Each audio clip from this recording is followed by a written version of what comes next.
From South Carolina Public Radio, this is Walter Edgar's Journal.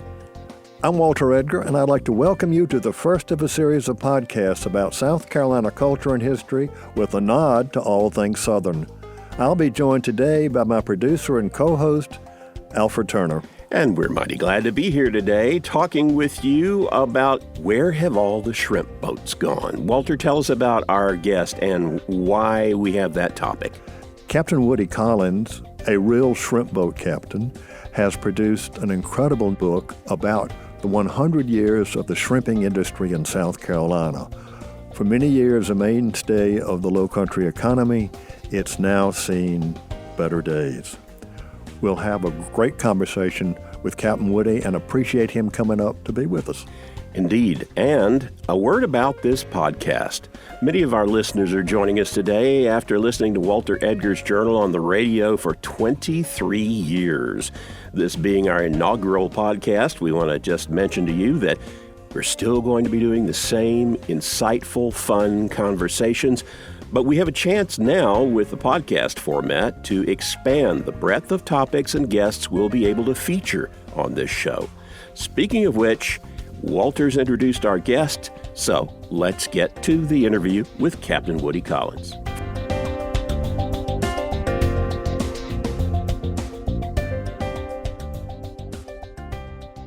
Woody, welcome to the show. Thank you. Before we went on the air, we had an interesting backstory. We talked about folks thought you were a native of Beaufort, but you weren't. But we found out how you got there, or at least your daddy did. Your daddy grew up in my hometown. Mobile, Alabama, yes. He joined the Marine Corps in 1937 from Mobile and wound up down at Paris Island in Beaufort County in 1937. And because he was fighting in World War II, you grew up north. Your mother went to her family. Right. My Russian grandfather and my Polish grandmother lived up north, and while Daddy was in the Pacific, that's where my mother had to stay. He returned in 1944. We came down to Beaufort. We lived in Yamasee, South Carolina. There was no place for an enlisted man with a family to rent in Beaufort, and we lived in Yamasee until we finally got into town and been there ever since. All right, and I know you were born in 1942, so in the late 1950s you started shrimping. You started shrimping when you were a teenager, right? Yes. And so why did you decide to do that? You grew up in Beaufort, but what? Well, there were some fishermen there, some of the earliest fishermen. They had a son, and they all had children. And they were my age, and I started going out with them when they went out on their father's boats as riders. We would just go on a Saturday or a weekend or whatever. And that's how a lot of us down in the Lowcountry got introduced to fishing. If you were not born into a fishing family and you did fall into this fishing life, it was usually kind of like that, through association with fishermen. That's how I got introduced to it. Well, I know over 50 years, and you cover the many changes in the shrimping industry. Folks think it's always been here, and sure, I can tell you in the 18th century, everybody called it shrimp, but not commercially. The shrimping industry in South Carolina is going to be 100 years old in a short while, right? Yes, next year will be the 100th anniversary of the trawler shrimping industry in South Carolina, and it started in Beaufort County. Yeah, and it came up here from Florida, right? Absolutely. And that's where it all originated. It originated down in Florida and spread up the East Coast.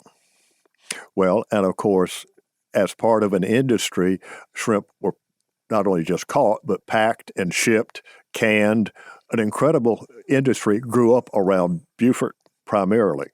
Yes. Well, before they had ice, it means they were canning shrimp. They were cooking them and canning them in glass jars, and they shipped them all over the country and even to Russia and all. And as ice became available, they started shipping shrimp via rail up north, fresh shrimp, and that's how the industry grew. Well, let's talk about that question of ice, because back then, if you're working on a shrimp boat, you had to load huge blocks of ice, right? Yes. And we're talking about really large, several hundred pounds? 300 pounds to the bar. In the hold of the ship. And you could only stay out as long as the ice held. That's right. That's right. About 3 days in these earlier days is about as long as you wanted to keep shrimp on the boat, because you still had to get back, and there was a time period involved in packing them out, getting them on a truck, and getting up to the northern markets. Well, you talk about in the early days when you were there, a large fleet operated out of Beaufort, several dozen boats. Oh, more than that, Walter. They were mainly Portuguese and Sicilians and Italians that came in and started it down in Florida. And these same fishermen are the ones that moved up the coast into Beaufort. Beaufort probably had 40 or 50 boats in around the immediate area of Beaufort and Port Royal in the early days. They first came, one man came with 5 boats, 10 boats. And every time he went back to Fernandina and people knew what he had done, more boats came up. So pretty soon Beaufort was all overrun with shrimp boats. And one thing that was obvious is from the very beginning, there were black shrimpers as well as white shrimpers. That was... Oh, absolutely. Some early things in the Beaufort Gazette in the newspaper there talked about the young man that worked on the boat with the foreigners. They would work as deckhands and all. And without a doubt, these were local black fishermen as well as young white boys. And then they also became the future fishermen in their own right. They became the captains and all of the future. Okay. And you used the term captain, but you told me anybody can be a captain, right? Absolutely. Legally, what are you on the boat? I am the master of the vessel. The term captain, used amongst shrimpers themselves and other people, it's a complimentary term. According to the United States Coast Guard, we are not captains. We are masters of the vessel, and we are charged with the responsible operation of that vessel. Now, as a shrimper in South Carolina, you have to have a captain's license, but that license you buy.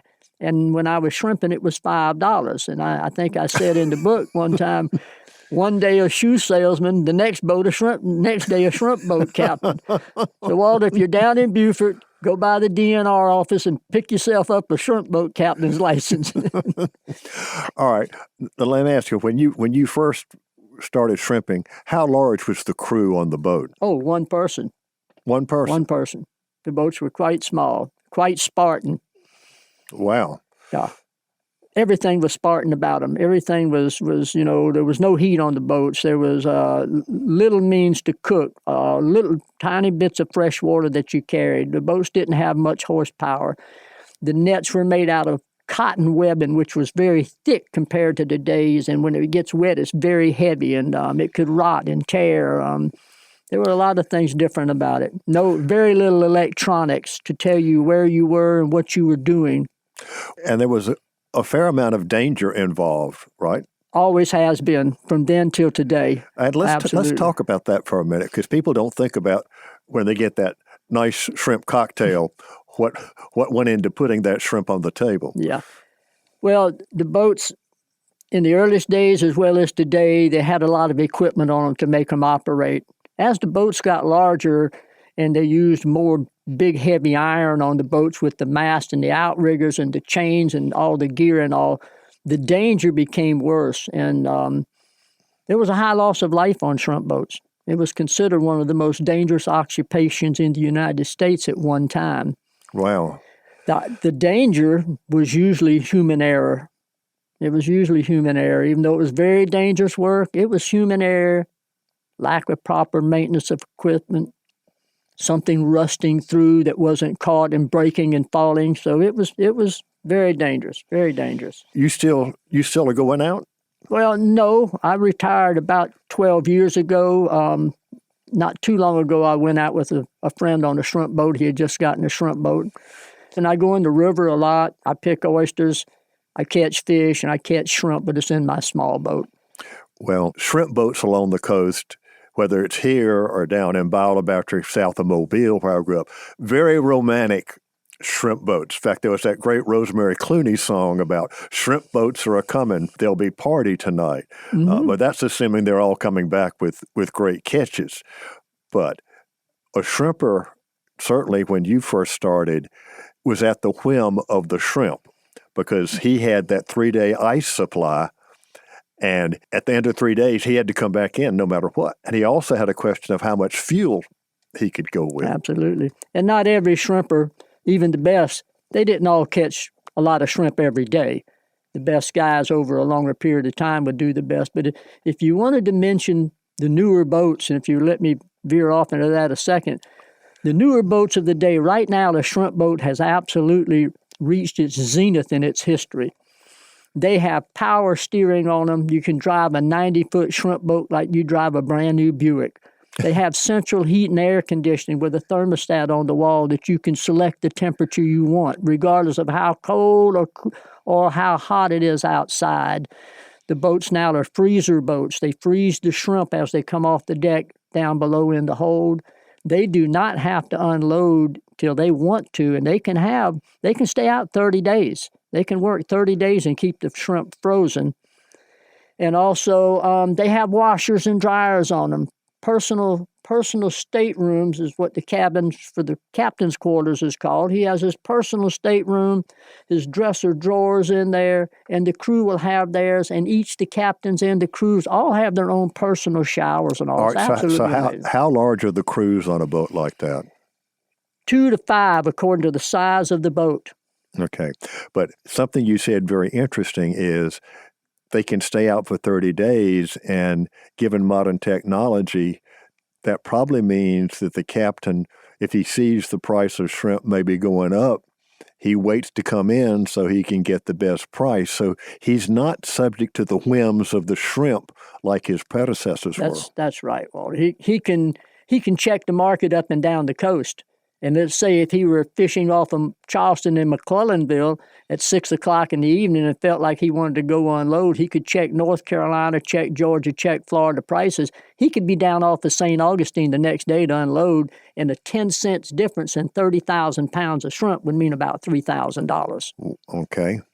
Well, and in talking about where they shrimp, everybody thinks, well, you see signs, local shrimp. Maybe yes, maybe no.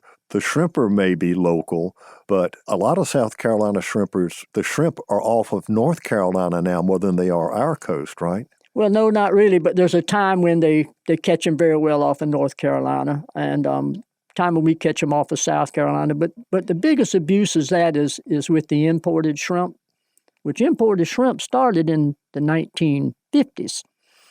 And the imported shrimp in the 1950s was all wild-caught shrimp by foreign fleets, Germans, Italians, whatever, shrimping elsewhere in the world and then shipping them over here.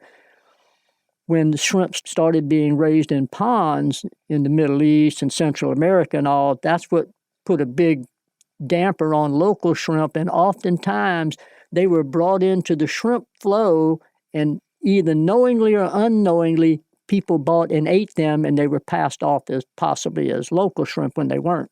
And they were of a much inferior in quality. Well, Miss Neal, my wife, and I are very careful where we buy our shrimp from, and I think I mentioned as a friend of ours who comes up from the coast. But one of the things that he has talked about was some of his shrimpers that he buys from have been going as far north as the Chesapeake on occasion. That was a phenomena that happened, and it went on for several years. And that side, by some quirk of nature, a lot of shrimp wound up into Chesapeake Bay, probably as the egg-laying shrimp that were mixed into biomass of plankton. The Chesapeake Bay is vast, and there were a lot of shrimp there. They had no laws and no means to catch them. When the water cooled off and those shrimp started leaving the Chesapeake and heading south, when they got off of North Carolina, the North Carolina guys up there dragging for fish started catching some shrimp. And then they went and put some shrimp nets on, and a long story short, it was a phenomena. And the boats from South Carolina, Georgia, anywhere that could get there, it was absolute record-breaking shrimping. And it lasted a couple of 3 months, 4 months, maybe at the most, for 2 years, and now it's kind of over. That phenomena hasn't happened again. Well, shrimping is regulated in South Carolina by the Department of Natural Resources, and I guess most people don't realize that there are 3 different kinds of shrimp that we can get in South Carolina. You can get white shrimp, pink shrimp, and brown shrimp. I'll explain it to you briefly. The season starts off with the white shrimp.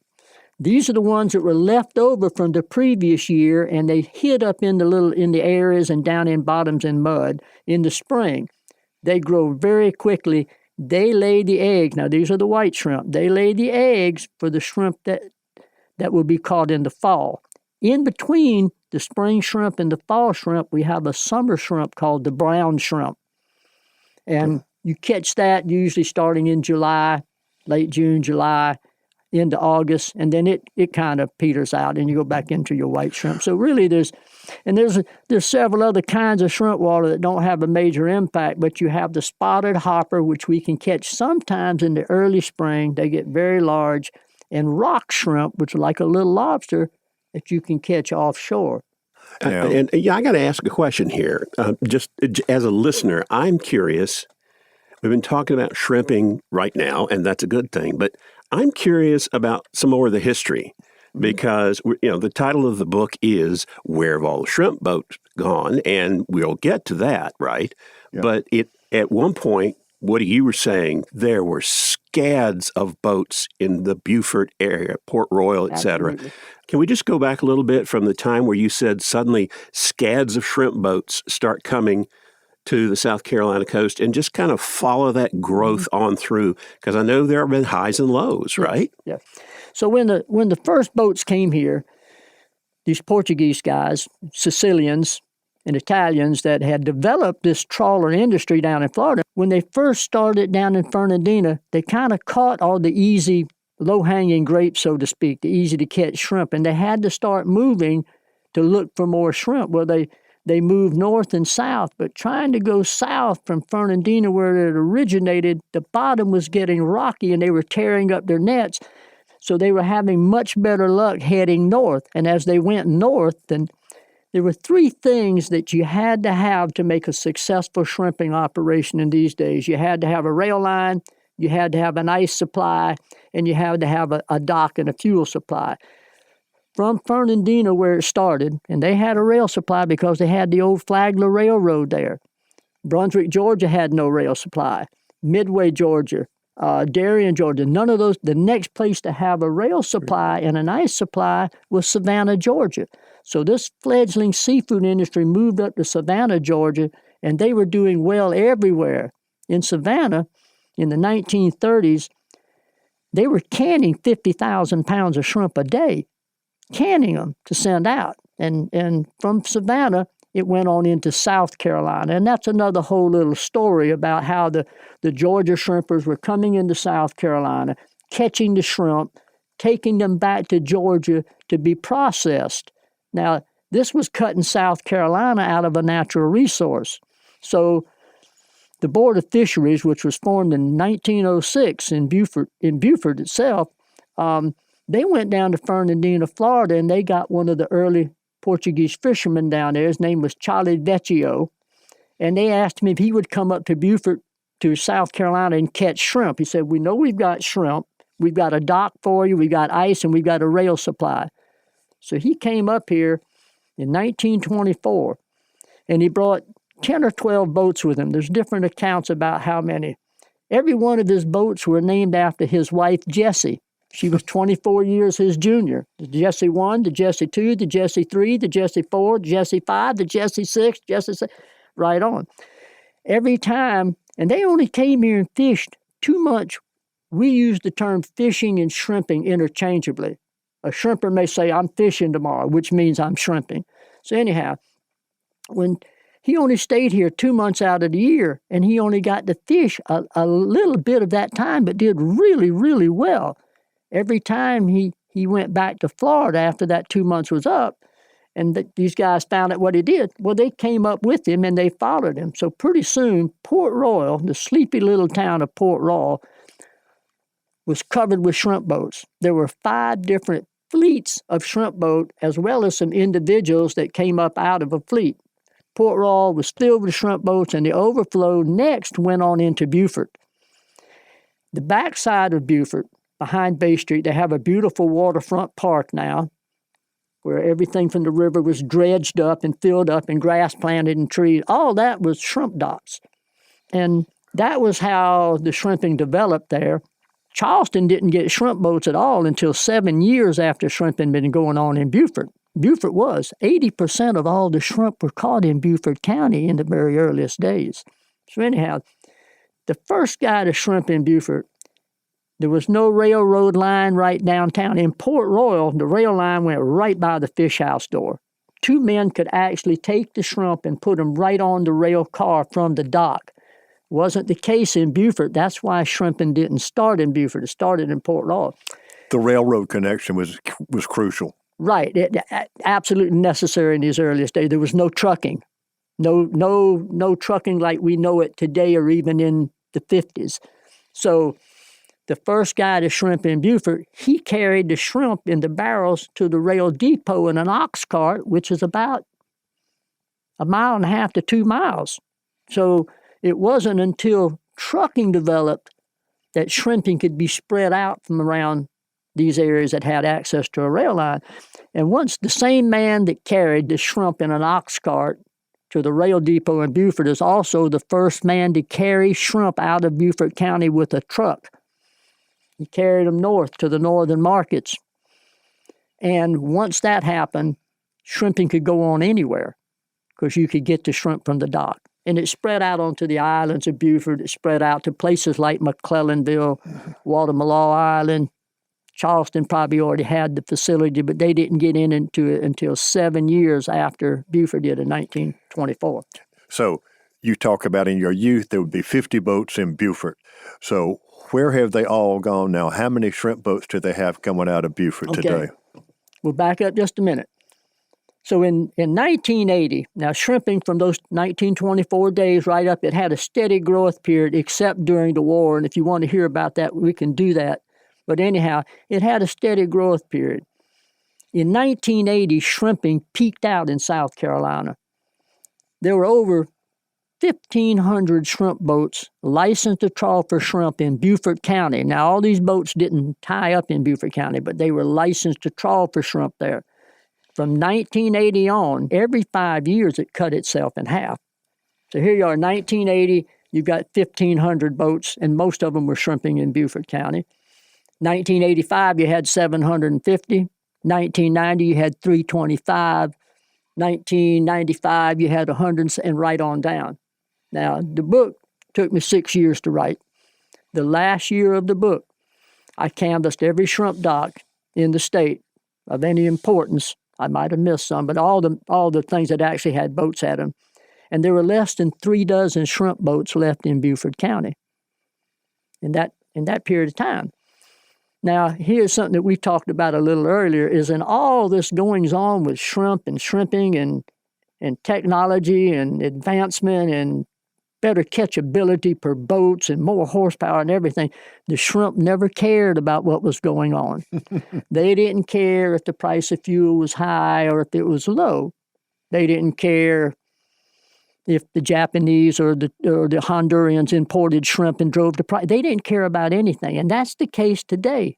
The shrimp are still doing what they've always done. Some people think that with that many boats that possibly the shrimp were fished out, but shrimp are like mosquitoes. If the conditions are right, you will have them coming out of your ears. It takes very few shrimp left over from one season to produce an ample crop and even a bumper crop the next shrimp season. They're incredibly prolific, and like 500,000 eggs for one shrimp is what she lays, and she could lay several batches a year. So the shrimp don't care. There's a lot of shrimp around. The shrimping has definitely changed over the years. You talk about shrimp boats and shrimpers are aging out. Yeah. In your conclusion, it's kind of melancholy. Well, there's not many boats left. It has built up a little tiny bit from that first survey I more or less took at the end of the 6 years. Mm-hmm. There's been a few boats. Charleston, Shem Creek, which was packed with 70 big, nice boats, was down to 2 when I finished that book. Now they've got about 5. Mm. I don't think we'll ever see it like it was.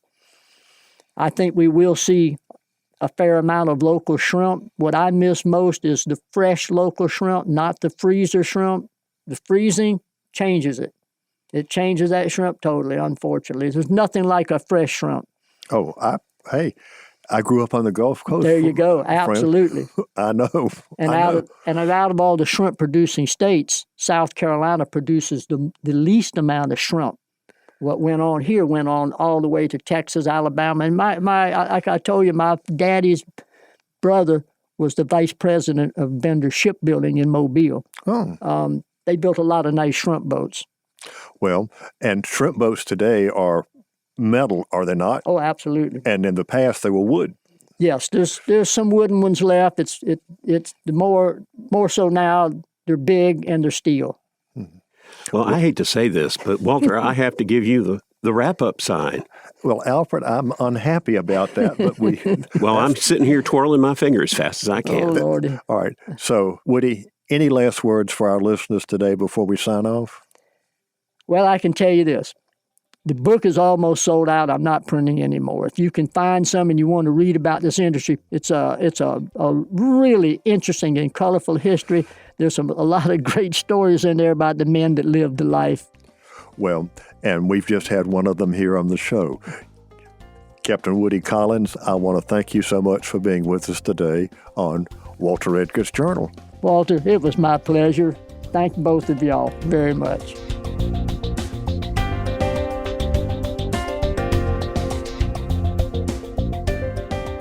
I hope you enjoyed today's journal. I know that I did. Captain Woody Collins' Where Have All the Shrimp Boats Gone is a remarkable history of an industry that for almost a century was a mainstay of the Lowcountry economy.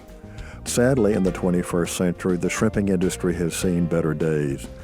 But it was great to have Captain Woody Collins on the show to talk about the growth, development, and history of shrimpers along the South Carolina coast. Walter Edgar's Journal is a production of South Carolina Public Radio. I'm Alfred Turner, and I produce the show, which is made possible by listener contributions to the ETV Endowment of South Carolina. As always, we want to remind you that the views and opinions expressed on Walter Edgar's Journal are not necessarily those of South Carolina Public Radio or its underwriters. New episodes of Walter Edgar's Journal are published on the first and third Fridays of the month and are available at southcarolinapublicradio.org, as well as on Apple, Spotify, and Stitcher.